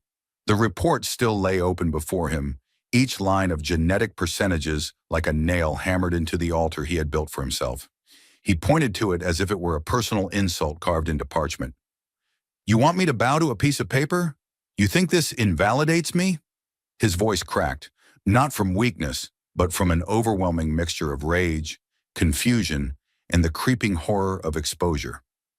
"I don't need DNA to validate the fire that burns in my chest." He turned toward Jasmine, not with hatred, but with something stranger, betrayal. "You don't get it, do you? You've built your house on laws. I built mine on revelation. That's why I see what you can't." His breath was shallow now, shoulders rising and falling, his body trembling from the sheer effort of containing everything unraveling inside him. Blood doesn't say everything. It doesn't carry prophecy. My music, my voice, my vision, those weren't born in a lab. He began to pace, his long coat flaring with every step, the crucifix around his neck swinging like a pendulum out of rhythm. "You think I'm a fraud?" he asked no one in particular, or maybe everyone. "Then you've never understood what it means to be chosen, marked, not by genes, but by burden." He faced the audience now, eyes scanning the room, looking for something to anchor to. But there was only silence. Dead, unblinking, suffocating silence. And then, quieter now, with a voice edged in steel and sorrow, he declared, "I know who I am, even if the world forgets, even if the data disagrees." The silence in the room now felt like pressure, thick, almost physical. Kanye's last words still echoed off the walls. "I know who I am." But Jasmine didn't flinch. She didn't match fire with fire. Instead, she let the silence settle, let the weight of truth fill the cracks where ego had just been. She looked at him, not with vengeance, not even judgment, but with a level gaze that said, "You asked for the truth. This is it." Her voice, when it came, was even, clear, almost too calm for how deeply it would cut. "I'm not here to take your faith from you, yeah." The use of his chosen name wasn't mocking. It was respectful, deliberate. Faith is sacred, personal. I'd never reach into a man's soul and try to take that. She paused just long enough for the words to breathe. Then she took a step closer, not to intimidate, but to close the space between spectacle and accountability. But belief, when it's turned into a weapon to rewrite history, to sell records, to justify distortion, becomes something else entirely. That's not faith. That's branding. That's manipulation. The tension in the room sharpened like a blade being drawn. You didn't just believe you were a descendant of prophets. You sold that belief. You printed it on album covers. You signed contracts that commodified it. You used it to dismiss the real pain, the real struggle of people trying to hold on to what little truth they have left. Her voice never rose, but it carried further now, as if it had found its own gravity. She reached into her folder and pulled out one contract, black ink, legal seals, and his signature in bold at the bottom. This clause, she said, holding it up, wasn't about faith. It was about controlling narrative. It explicitly authorizes adjustments to genetic data presented to the public if those results didn't align with the story being sold. A low murmur stirred among the viewers, but Jasmine kept going, not swayed by the noise. You signed that, she said quietly. You approved the language. You made truth optional. Then she stepped back, letting the paper speak as loudly as her words. No one is banning your belief, but when belief gets repackaged into a product that contradicts verified evidence, affects public understanding, and manipulates culture, it becomes propaganda. She let the word hang in the air like smoke from a fire someone pretended wasn't burning. And then, in a voice that was both fierce and devastatingly calm, she delivered the line that would echo far beyond that room. Faith, she said, looking directly into his eyes, doesn't need a lie to survive. And while the room remained breathless in the aftermath of Jasmine's final words, the outside world was already catching fire, not with chaos, but with clarity. The moment the live stream ended, the digital world exploded. Within seconds, the clip of Jasmine locking eyes with Kanye and saying, "Faith doesn't need a lie to survive," hit every major platform. Twitter, TikTok, YouTube, even encrypted forums that usually ignored politics altogether. It wasn't just trending, it was volcanic. The hashtags started as sparks and became wildfires. DNA and faith, truth hurts, but heals, and the most brutal of all, Crockett crushes them. Within 10 minutes, Jasmine's name had overtaken the Super Bowl, a tech IPO, and a celebrity scandal. Millions weren't just watching, they were reacting like they'd been waiting for this reckoning for years. In Brooklyn, a group of young activists projected the quote onto the side of a building using a modified drone light grid. In Los Angeles, a protest scheduled for labor rights quickly shifted tone, with signs hastily rewritten in Sharpie. Truth myth, faith can't be bought, and we stand with Crockett. Even high school classrooms across the country halted their lessons mid-period, teachers pausing to discuss the deeper implications of identity, culture, and accountability. This wasn't a viral moment. This was a cultural earthquake. Underneath a post by CNN summarizing the DNA findings, the comment section read like a battlefield. Some defended Kanye, calling the test a trap. Others fired back with receipts, videos, old interviews, every moment where Ye had positioned himself as the chosen one without proof, now dissected and laid bare. But above all, one phrase kept resurfacing like a war drum. We're done mistaking charisma for truth. Across Jewish communities in New York, Tel Aviv, and London, major organizations released coordinated statements. One in particular struck with surgical precision. The American Jewish Ethical Alliance wrote, "This is not a moment of humiliation.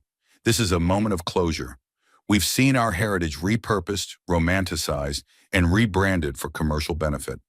Today, with humility and clarity, we say, the era of sacred distortion ends now." Their final line trended on its own. No more borrowed bloodlines. Media outlets scrambled to respond. MSNBC ran an emergency panel. Fox News tried to spin the moment as a political takedown, but even their own anchors struggled to ignore the irrefutable evidence. The DNA report, verified by 3 independent, government-sealed labs, was posted in full on the Department of Public Records official site. There was no hiding from it. No lawyer, no crisis manager, no studio edit could soften it. It was truth, raw and unfiltered, moving at the speed of light. Jasmine, meanwhile, hadn't posted a word. Not a single tweet, not a press release, not even a photo. And that silence made the noise louder. People began stitching together video clips of her confrontation with Kanye, pairing them with gospel music, orchestral tension scores, even lo-fi hip-hop beats. One version, edited like a movie trailer, racked up over 12 million views in under an hour.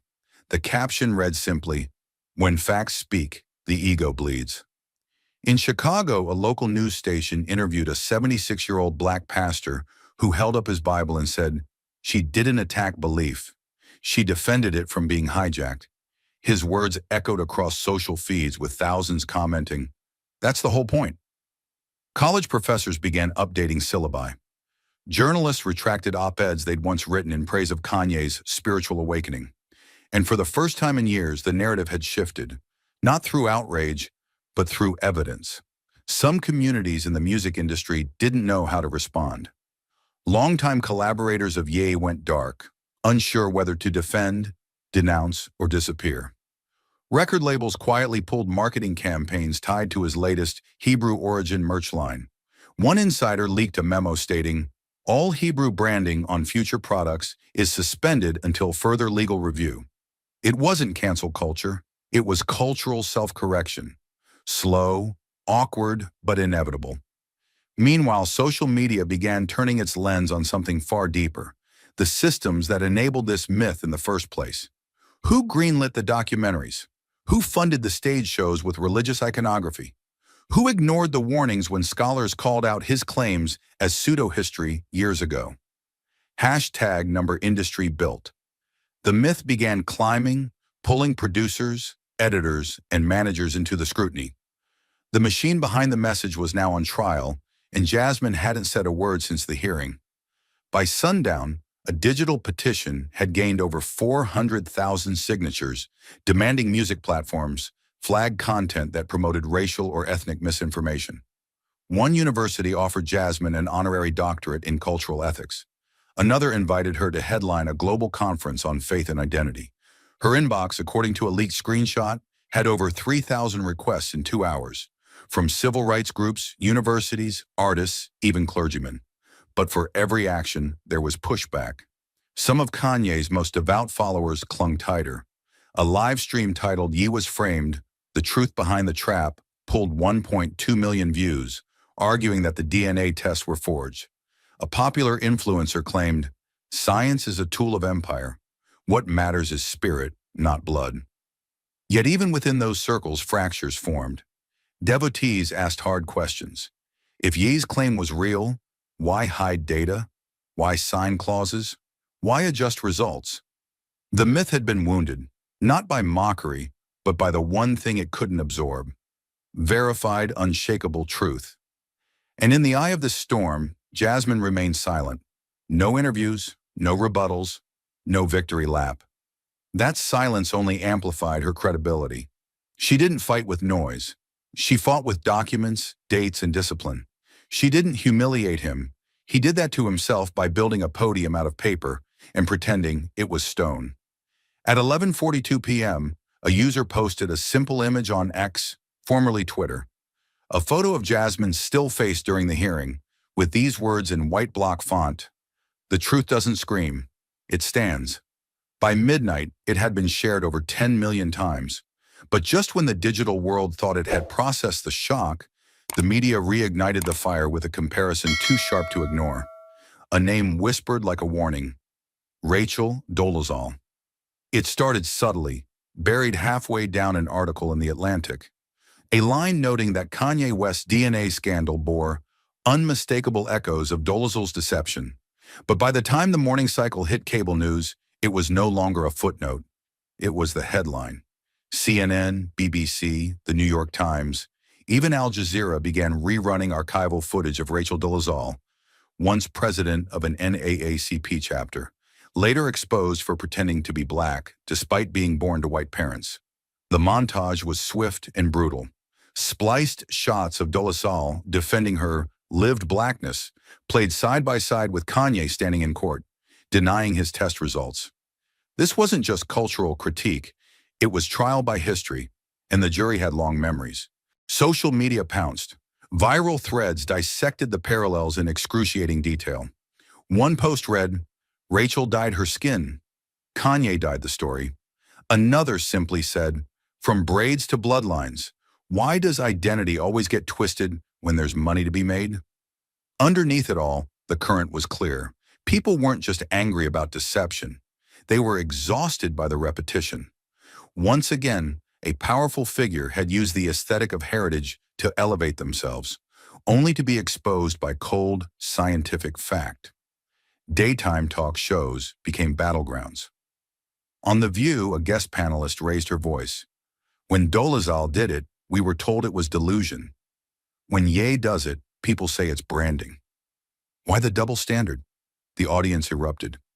Meanwhile, Trevor Noah returned from hiatus with a cold open that said it all. A deep fake of Kanye reciting Dolezal's infamous quote, "I identify as black." The laugh track didn't even finish before cutting to the real clip of Jasmine reading the DNA results aloud. The comparison cut especially deep because it forced an uncomfortable truth into the spotlight. Some lies, when told by the powerful, are not called lies. They're called marketing. For years, Kanye had wrapped himself in Jewish iconography, declaring himself a vessel of ancient bloodlines. He wasn't selling faith, he was selling proximity to myth. Now, as the illusion crumbled, the question wasn't just, did he lie? It was, how many people helped him lie because it sold sneakers, albums, and headlines? Late-night news shows ran montages under chilling soundtracks. Headlines flashed across the screen. Manufactured Messiah? Faith or fabrication? The Rachel Dolezal of hip-hop? Clips of Dolezal insisting her identity was not about biology now echoed eerily against Kanye's own protest. "I don't need DNA to prove my soul." They had never met, but now by public decree they were bound together as cautionary tales of borrowed suffering. But the deepest impact wasn't on Kanye, it was on Jasmine. She became the new lightning rod. Accusations began pouring in from every direction. Pundits on the far right called her a race-baiting destroyer of black icons. Fringe voices on the far left asked, why expose him at all? Why not protect one of our own? She was caught in a paradox, praised for telling the truth, punished for making it public. And yet in every interview request she declined, in every headline she ignored, Jasmine seemed to be saying the same thing. The truth doesn't need my permission to exist. Behind the scenes, journalists and academics began reevaluating their own complicity. A Columbia University cultural historian released a thread titled Timeline of Silence, tracking every major outlet that had promoted Kanye's identity claims without fact-checking them. The list was long. It included best-selling magazines, music documentaries, and even museum partnerships. Each had given legitimacy to the myth because it was profitable. Now they were scrambling to rewrite history, except Jasmine had already done it in real time, with receipts. Documentaries were pitched within days. Netflix reportedly greenlit a two-part series titled False Prophets: The Invention of Identity, with episode 1 focused on Rachel Dolezal and episode 2 on Kanye West. Even streaming services wanted in on the reckoning. Producers whispered about which actors could play Jasmine, though she hadn't given a single nod to being involved. She wasn't chasing the spotlight. The spotlight had turned and found her because her evidence was the one thing that hadn't flinched under scrutiny. And yet, for many Black Americans watching this unfold, the moment struck a painful chord. They remembered how Rachel Dolezal had appropriated pain, how she'd worn trauma like a costume, borrowed struggle like fashion. Now, watching Kanye fall into the same pattern, weaponizing ancient suffering for modern glory, felt like a betrayal twice over. One tweet put it best, when Rachel did it, we laughed. When Ye did it, we sang along. Both times we paid the price. Think pieces exploded across cultural magazines. The Root, Slate, Vibe, Tablet magazine, all asking some version of the same question. What does it cost a people when identity is open source? They didn't just scrutinize Ye. They examined America's hunger for icons, its thirst for redemption arcs, and its blind spot when those arcs are built on fiction. It wasn't just Kanye on trial anymore. It was the culture that let him do it unchecked. And through it all, Jasmine remained calm. In the few clips caught of her leaving the hearing, she looked neither triumphant nor regretful, just focused. When asked by a reporter if she had meant to bring Kanye down, she paused, then simply said, I didn't bring anyone down. I just refused to lift a lie. The clip went viral instantly, but it was the way she said it, without anger, without gloating, that cemented her as something more than a whistleblower. She was the reckoning personified. By week's end, schools had added new case studies to sociology courses. Public libraries hosted panels on identity ethics. And on the cover of Time magazine, Jasmine's face appeared under three words: the cost of pretending. Not a crown, not a sword, just a mirror. And this time, the world was forced to look. The silence that followed Jasmine's final statement was not merely a pause, it was a reckoning.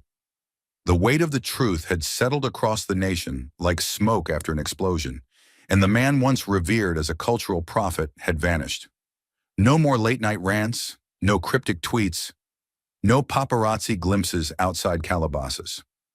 For 30 straight days, Kanye West, disappeared. And in an age where absence screams louder than presence, the void left behind was deafening. Speculations filled the vacuum like wildfire, but none were confirmed. Those who once defended him fell quiet.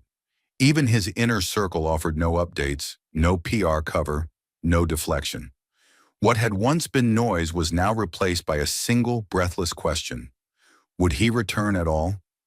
Then one cold Friday morning, an envelope arrived. No logo, no fanfare. Just a hand-delivered sheet of paper, creased, slightly smudged, and written in unmistakable ink. It wasn't addressed to a journalist or an influencer or even a fan base. It was posted online by an anonymous user who simply wrote, he wanted this to speak for itself, and speak it did.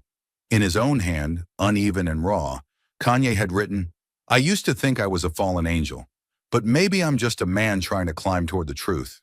9 lines of ink, one punch to the soul. The letter didn't explain his silence. It didn't defend his past. There was no spin, no signature slogan, no attempt to regain control. Instead, it read like something scraped from the deepest part of a wounded man. He spoke of walls he had built from pride, of truths he had dressed in noise, and of faith that he had confused with ego. He wrote slowly, each word a confession, each sentence a step down from the pedestal he had once built for himself. I mistook volume for vision, one line read. I thought truth was whatever I could say loudest. It was not a rebranding, it was a surrender. In the margins, scrawled like afterthoughts, were fragments that cut sharper than the letter itself. I was more afraid of being ordinary than being wrong. And below it, circled twice, but fear doesn't free anyone. There was no call for redemption, no plea for forgiveness.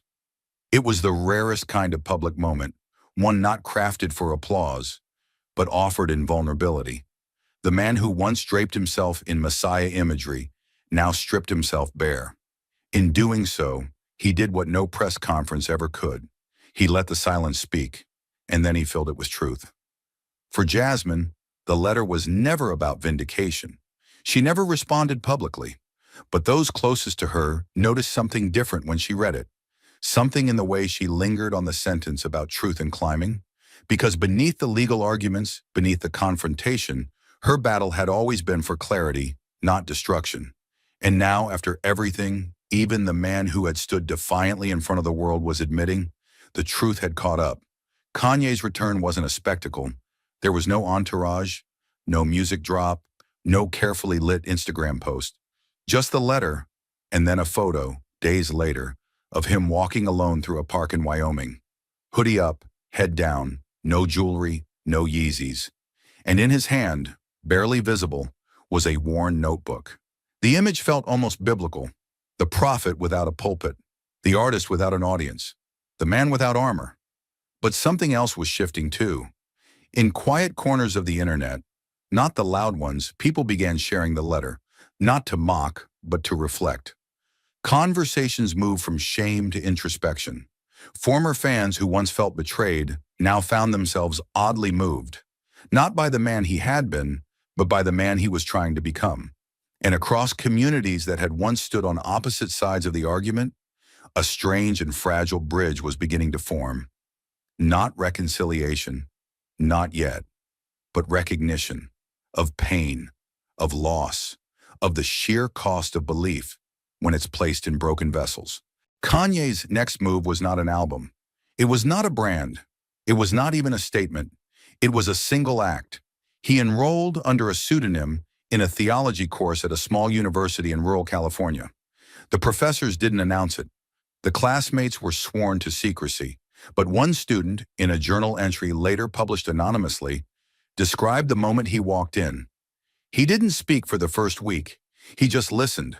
And when he finally raised his hand, he didn't quote scripture. He asked a question. How do you unlearn what ego taught you to believe was holy? That question, more than any lyric he ever wrote, more than any fashion line, more than any outburst, became the heartbeat of his quiet journey forward. And while the world may never cheer for a quiet man, they remember him differently. Not as the icon who never faltered, but as the human who finally did, and chose not to run from the fall.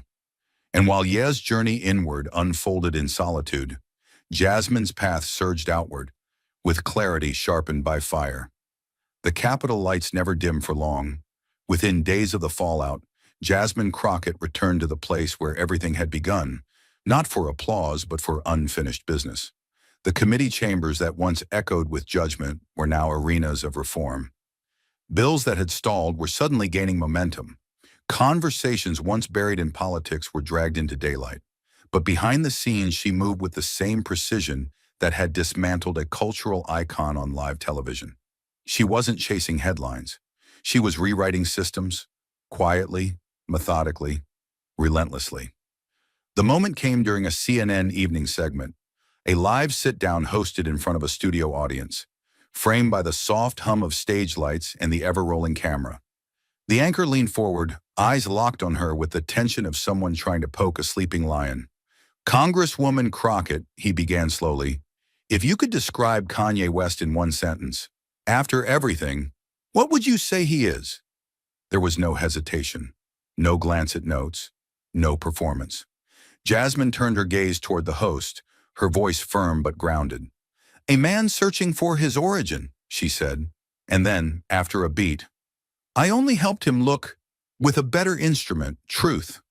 There was no applause, just a pause, a silence more powerful than claps could ever be. The kind of pause when the weight of meaning settles into the bones of everyone listening. The kind of pause that reminds a nation it just witnessed a shift. She didn't speak with arrogance. There was no gloating in her voice, no scent of revenge. It was the tone of someone who had walked through storms not to punish, but to clarify. And in that moment, Jasmine wasn't just a congresswoman, she was the mirror that power often avoids. Clear, steady, unflinching. Outside the studio, reactions exploded. Some called it cold, others called it necessary, but none could deny the authority in her calm. Because while Kanye had stumbled publicly toward a personal reckoning, Jasmine had remained steady at the helm of public truth. And that truth, sharpened by her work, was already shifting things on the Hill. Behind closed doors, lobbyists grew quieter. Representatives who once smirked when she entered hearings now listened longer. She had done what few could. She had proven that truth, when delivered with precision, could shake both culture and Congress. Back in her office, Jasmine kept a single item framed on her wall. Not a headline, not a photo, but a handwritten note from a girl in Detroit. It read, "You didn't yell, you didn't cry, but you made the world stop, and I want to be just like you." Jasmine had read it 100 times, not because she needed validation, but because it reminded her what was at stake. Not celebrity, not vengeance, but clarity for a generation raised in noise. The CNN clips circulated within hours. Hashtags erupted again, but this time, they weren't about Ye. They were about her. Crockett method, truth with grace, quiet power. For once, it wasn't about who had fallen. It was about who had stood up, and how. She walked out of that interview the same way she had entered the Capitol that morning, head high, back straight, alone. There were no entourages, no flashbulbs, just Jasmine and the weight of what it means to speak truth without needing to win. And the nation? It watched, not for spectacle, but for what came next. But long after the applause faded, long after the hashtags cooled and the headlines moved on, a quieter truth remained, one not about Kanye or Jasmine, but about all of us. We live in an age that confuses noise with meaning, where platforms are mistaken for pulpits and charisma is too often confused for character. Kanye's fall was not a spectacle, it was a mirror. A reflection of what happens when belief is no longer grounded in reality, but in mythology. He didn't fall because of his ancestry. He fell because he built an empire on a truth no one had dared to test. Until Jasmine did. Not out of hatred, not out of ego. But because some lies grow so large, they must be pierced before they become scripture. And in that piercing, we all bled a little. Because who among us hasn't clung to a comforting illusion? Who hasn't believed what we wanted to be true instead of what was true? His pain wasn't foreign. It was familiar. It was the ache of realizing that your identity can't be manufactured and your worth can't be inherited. It must be earned through clarity, humility, and the courage to face yourself in the rawest light. Jasmine never mocked his journey. She illuminated it. And in doing so, she taught a nation something we keep forgetting, that truth is not the enemy of faith. Truth is its foundation. You cannot build belief on denial. You cannot defend your soul with a forged script. You cannot ask the world to trust you if you are unwilling to confront yourself. The lesson wasn't just for Kanye. It was for the millions watching who saw a man stripped of illusion and a woman who didn't flinch. The courage wasn't in the confrontation. It was in the restraint. Jasmine could have humiliated him. She didn't. She could have shouted. She whispered. Because real strength doesn't need volume. It needs vision. And in a time of loud lies, quiet truth is the sharpest blade.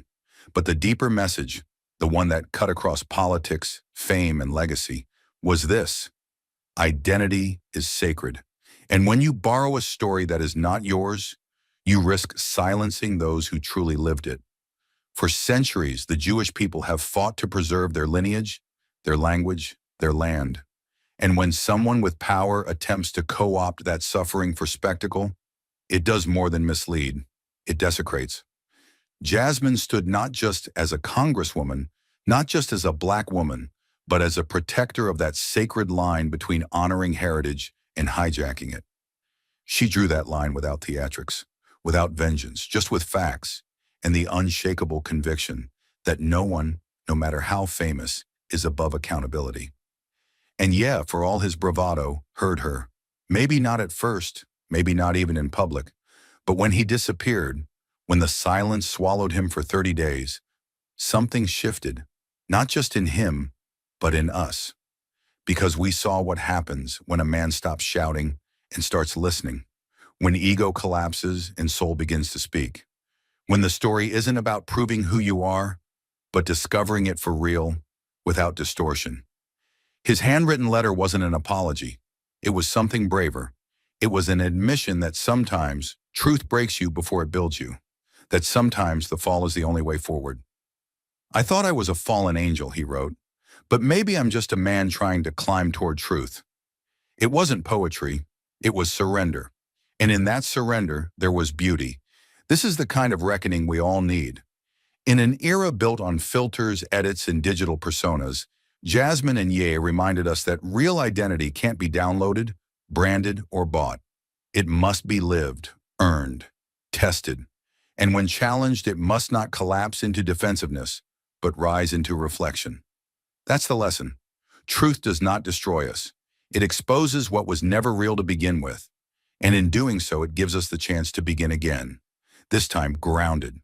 For Kanye, that meant losing a version of himself that never truly existed. For Jasmine, it meant risking backlash for standing firm. For the rest of us, it meant realizing that sometimes the bravest thing you can do isn't to believe, but to question, to pause, to ask, is what I claim about myself rooted in experience or just desire? There is no shame in seeking, only in pretending. His journey wasn't shameful, it was human. The tragedy would have been if no one had ever dared to tell him the truth. But someone did. And in that moment, we all saw what justice looks like. Not as punishment, but as clarity. Because justice isn't always a gavel or a verdict. Sometimes it's a mirror held steady in the face of power. And sometimes the bravest act isn't confronting another. It's confronting the lie we tell ourselves. But reflection alone is not enough. The truth revealed on that stage, by Jasmine, through Kanye for all of us, wasn't meant to end in silence. It was meant to stir something deeper, the need to act, to demand more, to become the generation that refuses to let illusion pass as identity or silence pass as peace. This is not just about one celebrity, one courtroom, or one confrontation. It's about what we allow to be sold to us as truth. It's about what we accept in our politics, in our media, in our schools, in our churches. How many falsehoods still stand because no one has dared to test them?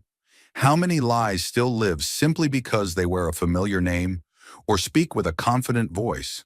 We must not wait for another Jasmine to carry the weight of truth alone. We must be willing to step forward, uncomfortable, uncertain, but unwavering. Speak up when facts are twisted. Push back when power rewrites history. Raise your hand when everyone else lowers their gaze. Justice is not an event, it's a habit. And truth is not just something we demand from others, it's something we owe ourselves. If you've ever watched injustice unfold and said nothing, this is your chance to begin again. If you've ever felt too small to matter, remember, Jasmine was once just a law student with nothing but a backpack and a reason.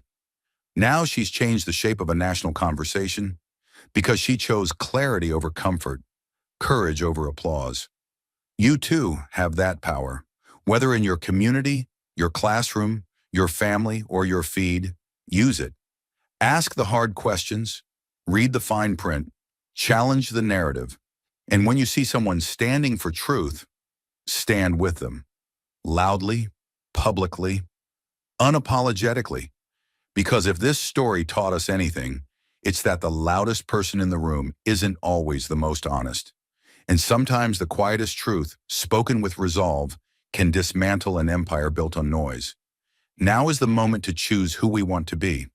Will we be the crowd that cheers at the fall of a lie, or the movement that ensures the next lie never rises? Will we consume drama, or confront reality? Will we scroll past injustice, or stop and say, not here, not again?